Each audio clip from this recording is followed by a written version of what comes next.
Ça, c'est pour toi. J'ai une question pour toi. Connais-tu le véritable visage de l'aide publique au développement? Derrière ces titres prometteurs, en tout cas, se cache une réalité déroutante. Un système bien plus opaque, insidieux qu'on ne peut l'imaginer. L'Afrique, précisément, tu connais qui c'est le berceau des richesses incommensurables, est prise justement au piège justement d'un mécanisme financier dont les conséquences restent souvent dissimulées. Et dans cette plongée justement au cœur des rouages de l'aide publique au développement, tu vas découvrir justement les secrets, les paradoxes et les véritables enjeux qui maintiennent justement les pays africains dans un étau invisible. Tu ne peux pas encore soupçonner l'ampleur de ce que je vais partager avec toi. Mais dans cette vidéo, reste bien jusqu'à la fin. Cette vidéo va t'ouvrir vraiment les portes d'une réalité jusqu'ici ignorée, complexe et pourtant essentielle à comprendre pour tout spectateur soucié de vérité et d'équité, euh, les chances en tout cas pour que tu puisses vraiment passer vraiment à des niveaux, euh, à des niveaux, à des niveaux de connaissances et aussi éviter à ce que tu tombes aussi dans l'ignorance. Bonjour à toi, moi c'est Michaelis, tout dépend de tes trouves, bonjour ou bonsoir. Si c'est la première fois que tu tombes sur cette chaîne, on parle de business, entrepreneuriat, investissement géopolitique, relations hommes et femmes et même des développements personnels. Parce que je suis convaincu, moi en tout cas, que s'éduquer sur ces thématiques vont te permettre de prendre une décision dans ta vie pour faire des bons choix, enfin des bons choix de vie et réussir simplement ta vie. Tu vois? Donc, si toi aussi, tu as soucieux que ta vie, enfin que tu puisses réussir ta vie, si vraiment c'est la raison en toi et que ça te donne la niaque, que ça te donne vraiment tu vois, la boule au ventre, alors tu as justement deux choses, seulement deux, pas plus, des choses à faire. La première, tu dois justement liker, enfin t'abonner sur cette chaîne, liker la vidéo, activer la cloche des notifications pour être informé de l'apparition des vidéos journalières que je publie tous les jours et qui vont te donner du contenu d'éducation. Ici, en l'occurrence, on va parler un peu des géopolitiques et des mindsets, hein, comme celle-ci, pour t'aider justement à réussir ta vie. Et la deuxième chose, ça sera d'aller dans la barre des descriptions, clique dans les différents liens pour répondre aux questions qui sont posées dans le formulaire, qui vont justement t'aider à obtenir un ventre plat et des abdos blindés en 3 mois. C'est un challenge. Et l'autre formulaire va t'aider justement à pouvoir lancer un business en ligne en rapport avec ta personnalité, ta vocation. Et même si tu as un emploi, et même si tu gagnes déjà assez d'argent, plusieurs sources de revenus est mieux qu'une seule source de revenus. Donc, le but en remplissant ces formulaires, c'est simplement pour avoir, voilà, 1 heure d'appel gratuit avec moi où je vais te donner des conseils pratiques, très, très pratiques, qui vont, voilà, t'aider à pouvoir avoir des résultats là, tout de suite, des résultats concrets. Et sache que moi, ces conseils, ces connaissances auxquelles je vais te partager justement sont des connaissances où j'ai investi à peu près une dizaine de milliers d'euros, enfin une dizaine de milliers d'euros avec mes mentors, dans des séminaires, dans des coachings, bref, tout ce que j'ai dépensé autour et qui m'ont permis d'être ce que je suis et surtout, le plus puissant, c'est qui vont me permettre justement de devenir la meilleure version de moi-même dans le futur que je suis là, actuellement en train de construire. Donc, sauf que l'avantage pour toi, c'est que tu les as gratuitement. Alors, à toi de les utiliser à bon escient. Maintenant, si tu hésites encore, franchement, entre moi et toi, qui de nous deux est plus fou ou bien est plus folle? Va dans la barre de description, regarde. Bref, comme ton temps est précieux, justement, passons vite au sujet de la vidéo. C'est quoi déjà le sujet de la vidéo?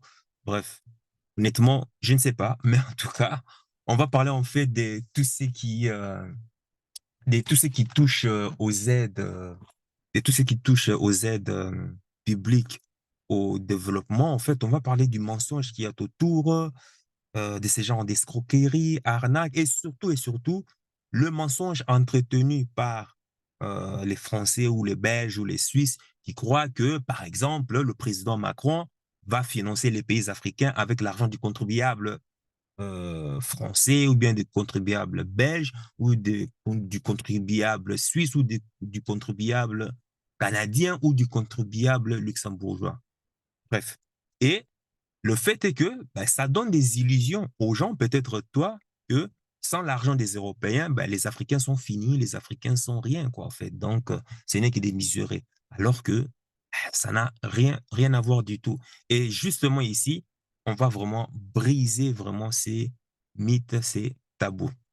D'abord, qui nous dit la définition de l'aide publique au développement? Et pour ça, bon, il n'y a pas de secret, hein. Tu vas simplement sur, euh, tu vas simplement sur Google, tu tapes c'est quoi aide au développement et ça va tout te donner. Et qu'est-ce que ça dit ici? Donc, quand tu tapes Google, attends, je vais chercher. Parce que c'est du direct, je ne peux pas tout faire en même temps. L'aide publique au développement. Donc, en gros, qui nous dit Google, l'aide publique au développement. OK, ça va. Donc, l'aide publique au développement, donc, en gros, on nous dit ici que quoi? On nous dit que, je vais prendre le bon parce que je n'ai pas envie de prendre simplement Wikipédia. Sur les aléas du direct et le chat, j'ai désactivé le chat pour ne pas que ça tombe. Donc, voilà, j'ai le bon. Et ça, il faut aller sur le site afd.fr. C'est un site de la République française, hein, donc du Sénat de la République française. Donc, qu'est-ce qu'ils disent?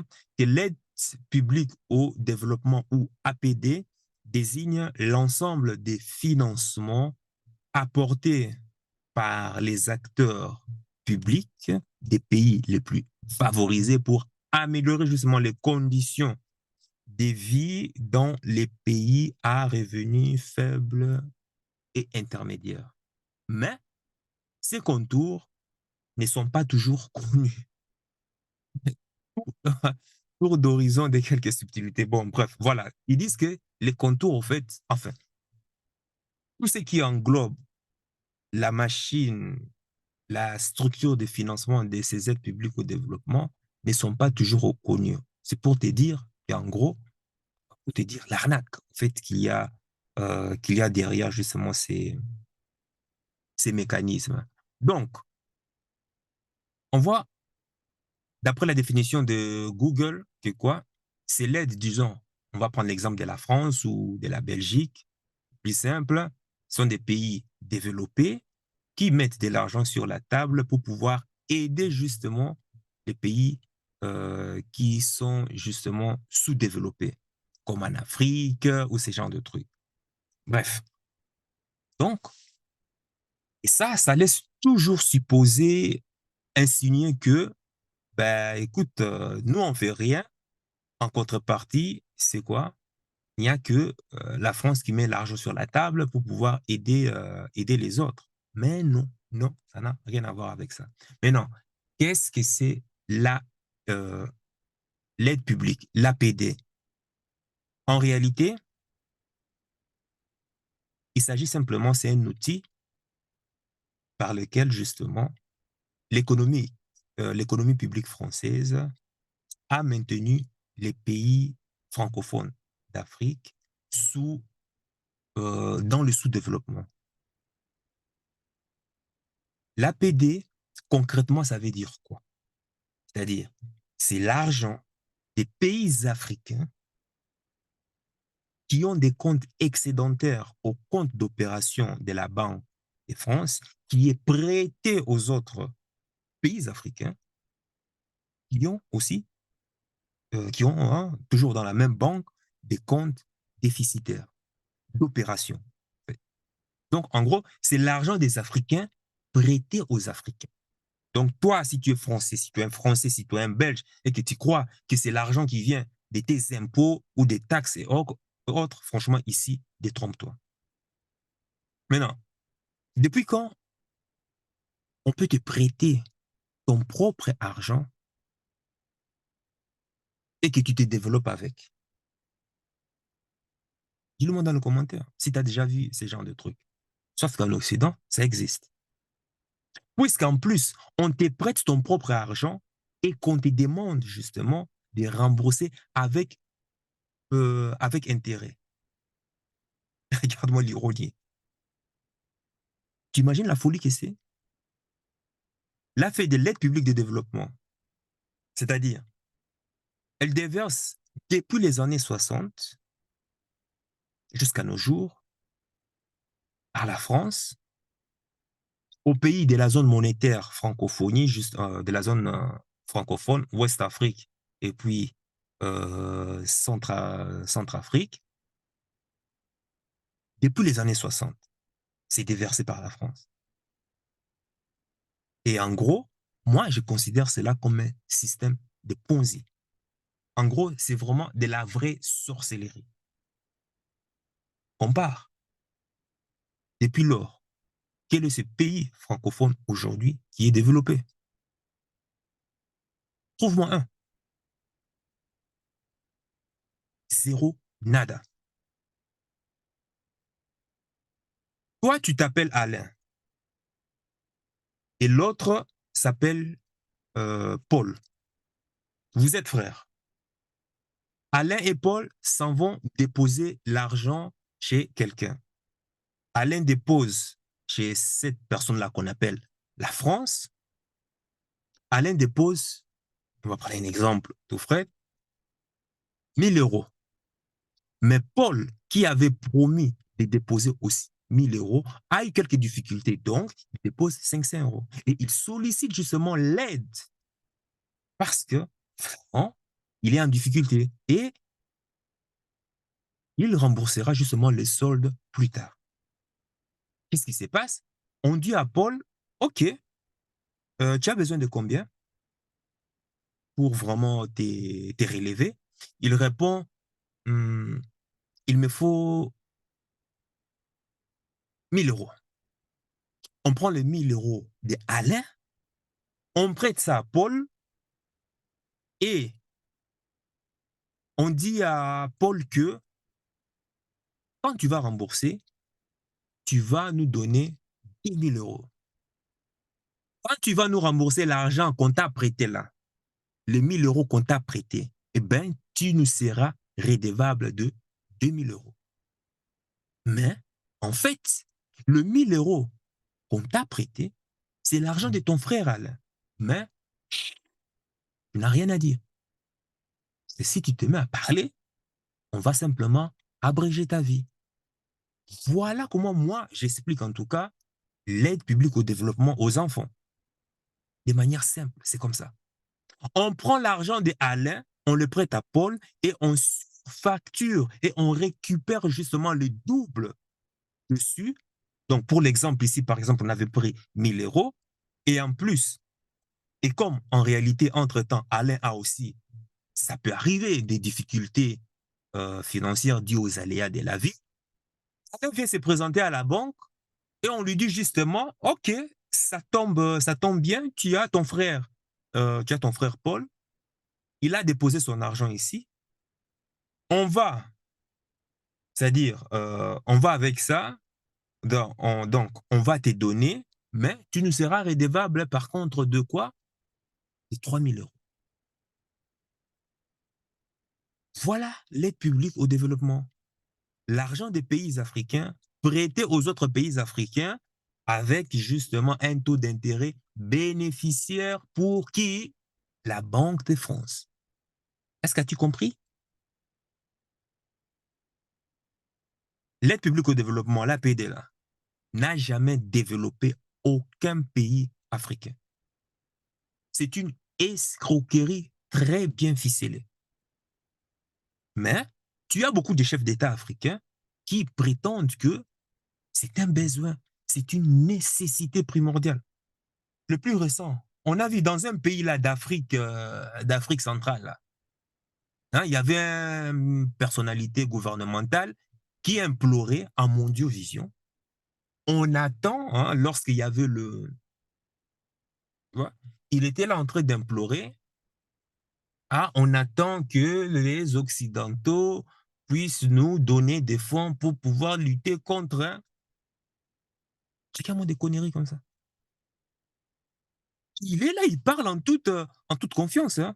Heureusement, la population était très éveillée. Tu sais ce qui s'est passé?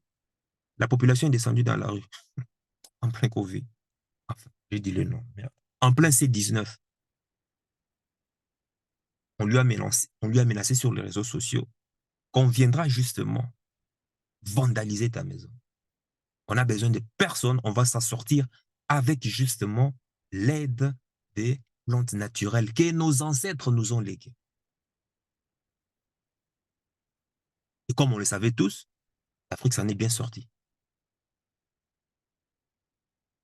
Certains Africains sont morts parce que simplement ceux qui quittaient l'Europe, qui allaient en Afrique, ont contaminé ceux-là. Voilà pourquoi d'autres ont été affectés. Ça aurait été pas ça. Aucun Africain ne serait affecté par le C19. Ça, c'est un exemple qui s'est passé récemment ici. Maintenant, depuis quand est-ce que une escroquerie des Ponzi, comme l'aide publique au développement, est utile à un pays? Depuis quand prendre l'argent de ton frère pour te le prêter avec intérêt afin que ton frère ne reçoit rien?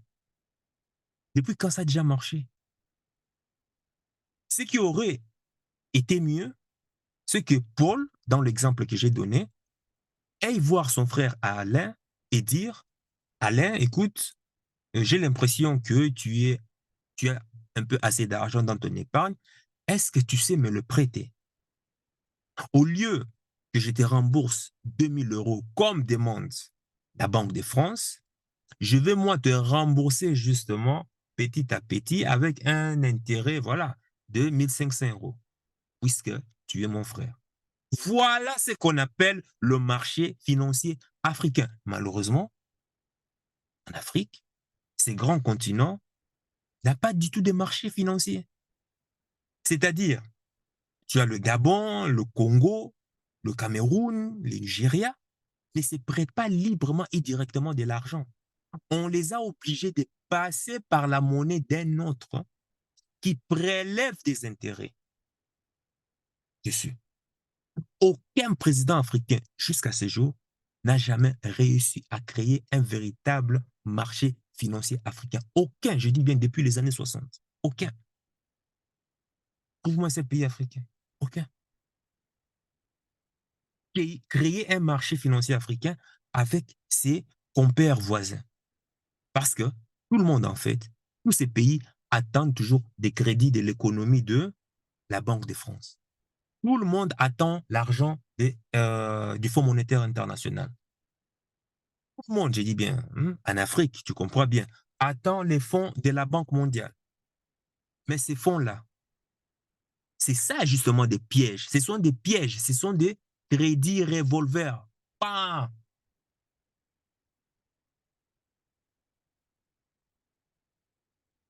Tous les mécanismes,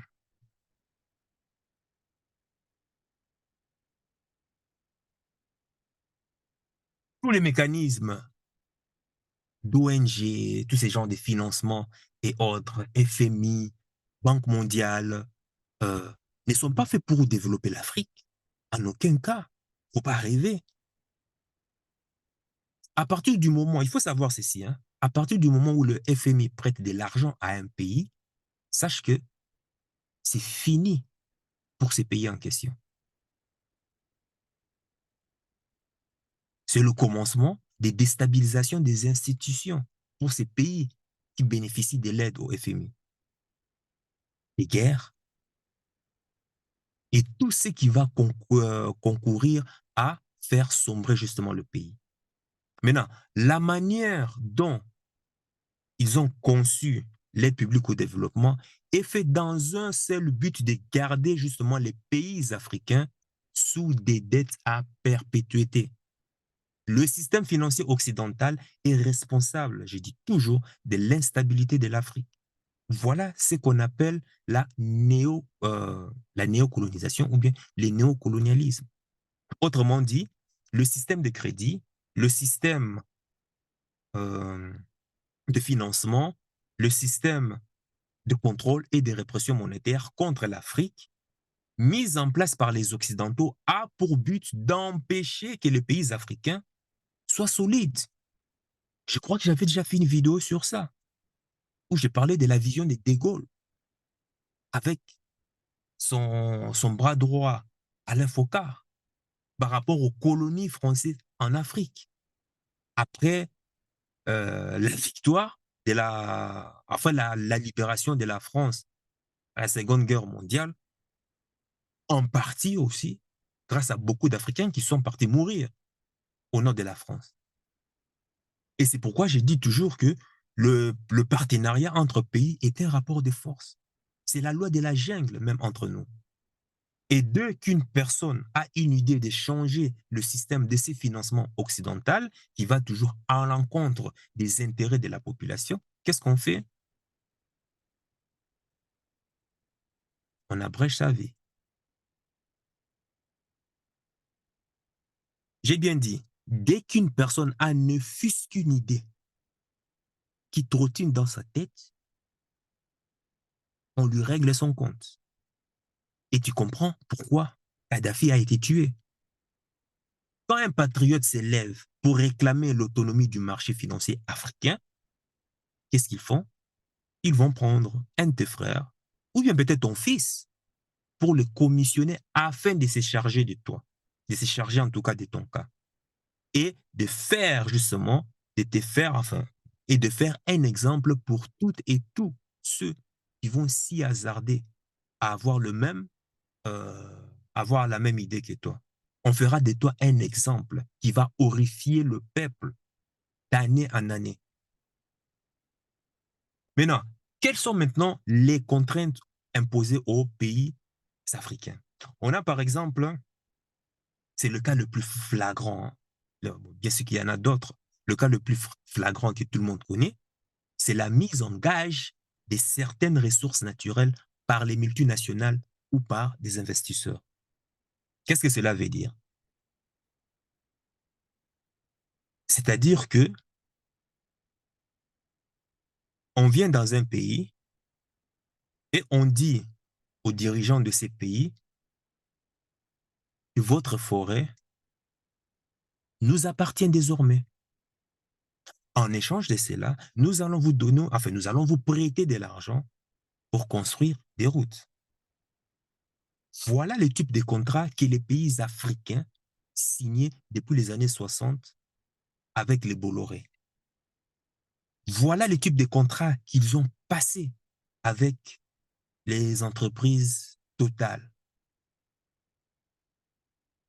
Voilà le type de contrat qu'ils ont passé avec Carrefour et tous ces géants.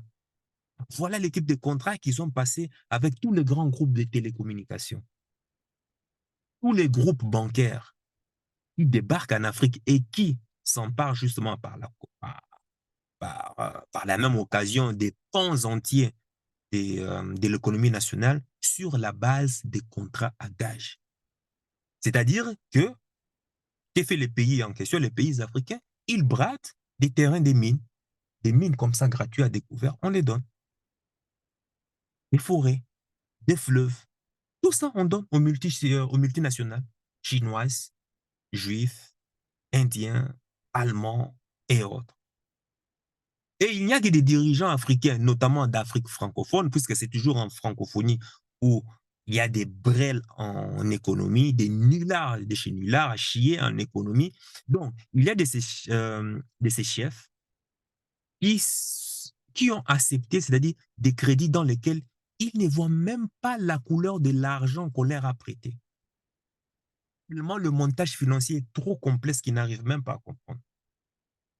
On leur a donné seulement, on leur dit que donnez-nous telle quantité de pétrole, donnez-nous telle quantité d'uranium, donnez-nous cette mine-là qui contient telle quantité d'or. Ça correspond au crédit qu'on va vous donner. Est-ce que tu comprends l'arnaque qu'il y a là-dedans? Les Occidentaux, quand ils viennent financer, je vais te dire ça terre à terre, ils disent qu'ils vont donner, disons, 100 000 euros. Et en échange, tu dois nous donner certaines mines et autres. Et on va extraire telle quantité. Et en plus, quand ils disent qu'ils vont extraire telle quantité de matières premières ou autres, ce sont eux qui font les comptes. Et ils ne veulent pas que le loco soit là. Et ils viennent, ils installent leur matériel, ils installent leurs outils, leur technologie. Donc, ils prennent à fond, euh, ils prennent les matières premières, exploiter les matières premières qui vont aller transformer chez eux, transformer en Europe. Et une fois que c'est transformé en Europe, qu'est-ce qui se passe? Ils le revendent. Et dès qu'ils ont l'argent, c'est avec cet argent-là, ils disent, bon, maintenant voici, c'est là, là c'est une deuxième méthode. Voici, c'est, on vous prête, on vous donne d'abord une tranche. Dans les 100 000, on te donne par exemple 20 millions.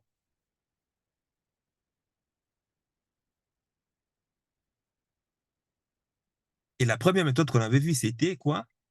L'argent que le pays, c'est-à-dire le PIB, on prend toute la, euh, tout ce que la population a dû produire dans une année. Les pays africains prennent voilà, ces revenus et ils vont déposer dans la Banque de France. Et c'est la Banque de France maintenant qui dispatche. On est toujours esclave en 2023. Donc, dans le langage approprié, ils disent qu'on parle de réexportation des capitaux sans mouvement des fonds vers le continent africain. C'est-à-dire que les richesses du continent vont dans un seul sens, de l'intérieur vers l'extérieur. Il n'y a jamais de retour. Les capitaux sortent. Même quand on te donne de crédit, c'est uniquement pour qu'en échange, tu donnes moins cher tes matières premières. Non seulement on te prête l'argent, on en profite pour te piller et on te demande encore de rembourser avec intérêt. Regarde-moi la folie. Donc, non seulement tu donnes tes matières premières presque gratuitement, mais ensuite, tu payes les taux d'intérêt du crédit qu'on t'accorde. Du crédit qu'on t'accorde. Donc, en fait, on te donne des crédits qui t'endettent et des dettes qui t'endettent encore et encore. Non pas des crédits qui te permettent à créer de la richesse, non, rien à voir avec. Ou bien ces genres de crédits qui te permettent de sortir de l'endettement. Mais je dis bien des crédits qui ne peuvent vivre que par des nouveaux endettements. C'est un montage. Voilà pourquoi j'appelle ça système de Ponzi. Et voilà les publics au développement que tu vois dans des médias africains, larbins de l'impérialisme occidental, en train de vanter comme salutaire. La conséquence est que tu verras que plus de 50% du marché public de la plupart des pays africains est réservé à qui? Aux multinationales. En Côte d'Ivoire, par exemple, euh, 60% de l'économie, si ce n'est que plus, je crois, ou 80, non, 70 ou 80, est détenu par les investisseurs étrangers. En l'occurrence, je parle par là des Libanais, et ce, partout dans n'importe quel secteur, hein. Secteur primaire, où je parle de l'agriculture, cacao, acajou, des noix, tous ces genres de trucs. Dans le secteur tertiaire, pareil, dans le secteur tertiaire, on parle par exemple transformation du pétrole, de l'énergie, tout consort. Tout ça, la grande majorité détenue par les étrangers. Tu parles du secteur tertiaire, où on parle des métiers des bureaux, ces genres de trucs et autres. Là aussi, encore pareil, détenu par les étrangers. Dans le secteur tertiaire qui contribue à 22% du PIB, tu verras que, ben voilà, tu verras que 12% ou bien 15% est détenu par les étrangers. Certains pays comme le Cameroun, par exemple, avec les années, a réduit la part des marchés de l'ancienne puissance coloniale française dans le marché public camerounais. Oui, ça c'est positif, c'est un acte positif en tout cas, si ce n'est que, je crois que c'est l'un des cas positifs que je peux retenir du président Paul Biya. Mais il y a un bémol. C'est-à-dire, quand tu observes au Cameroun, quand tu observes très bien cette arnaque, est-ce que cette réduction de la part des marchés de la France s'est accompagnée d'une montée en puissance du capitalisme privé national ou bien du capitalisme d'État? Non. Le Cameroun a simplement euh, dispatché, distribué, redistribué plutôt les parts du marché entre la France, la Chine, l'Italie, l'Allemagne, le Pakistan et autres. Il n'y a pas eu d'aide à l'éclosion d'un entrepreneuriat africain véritablement performant et capable de partir à la conquête de l'Afrique et du monde. Comme cela a été le cas, par exemple, au Nigeria avec Obasanjo. Obasanjo, si aujourd'hui Aliko Dangote et d'autres puissants financiers ont pu être révélés au Nigeria, c'est parce qu'Obasanjo a eu une vision de pouvoir créer des champions nationaux.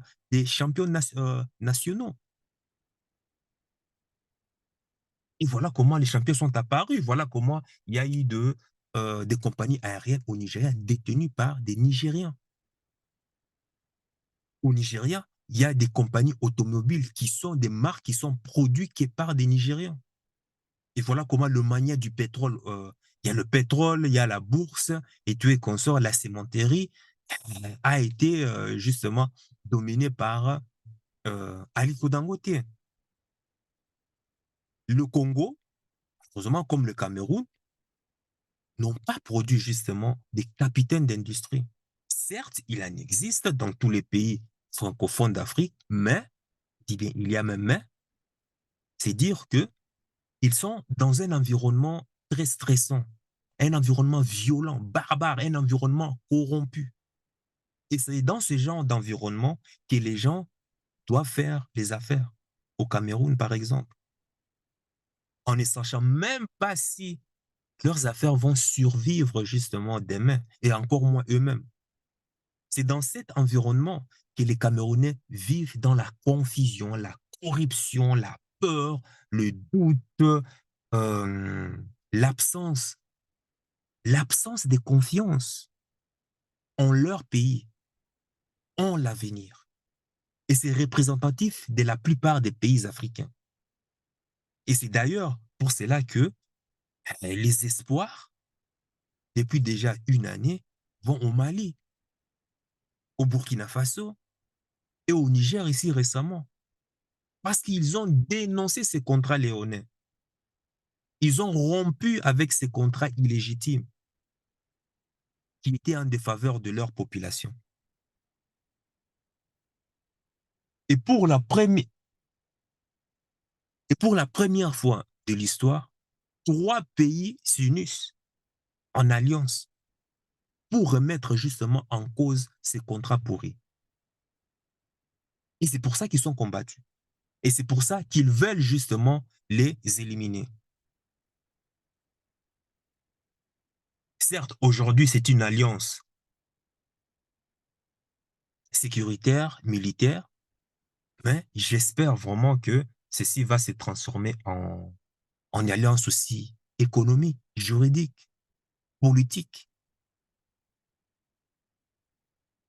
Pour une fois, 3 pays se sont unis et se disent que désormais, niet, c'est avec nos propres moyens qu'on va pouvoir. Regarde aujourd'hui, le Mali a montré la démonstration en s'alliant bien sûr avec justement des partenaires, un partenaire qui respecte la souveraineté de leur pays.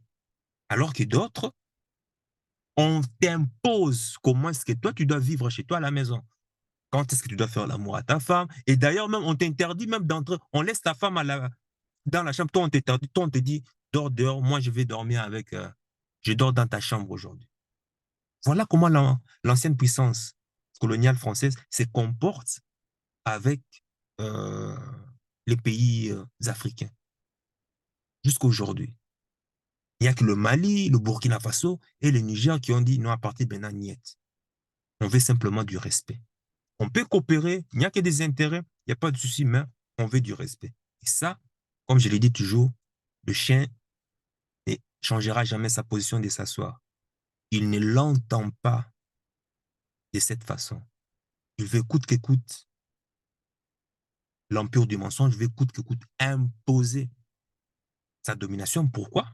Parce qu'il a passé des siècles à pouvoir voler, piller gratuitement et se faire énormément d'argent. Tu penses que quelqu'un qui est habitué à prendre quelque chose gratuitement et à se faire de manière pharaonique énormément d'argent, tu penses que du jour au lendemain, lui, la personne va vouloir, la personne va devoir accepter de venir payer au prix juste quelque chose qui prenait gratuitement pendant des siècles. C'est dans vos rêves. C'est impossible. Donc voilà, c'est tout ce que j'avais à dire par rapport à l'aide publique au développement. Et honnêtement, je voudrais que tu fasses une chose avant de pouvoir zapper vers une autre chaîne. Je veux que tu écrives dans le commentaire avant, comment est-ce que tu percevais justement la notion d'aide publique au développement aux pays africains. Et maintenant, après avoir regardé, après avoir écouté justement le contenu, dis-moi maintenant, comment est-ce que cela, quel impact maintenant cela a maintenant, sur toi là, actuellement? Peut-être que ça n'a même pas aucun impact, il n'y a pas de souci. Tu le dis seulement dans le commentaire. Voilà. Moi, c'est tout ce que j'avais à partager aujourd'hui. Et sache que ton cœur sait déjà ce que ton cerveau essaye de comprendre. Suis la voie de ton cœur. Il connaît déjà le chemin. Ciao, ciao.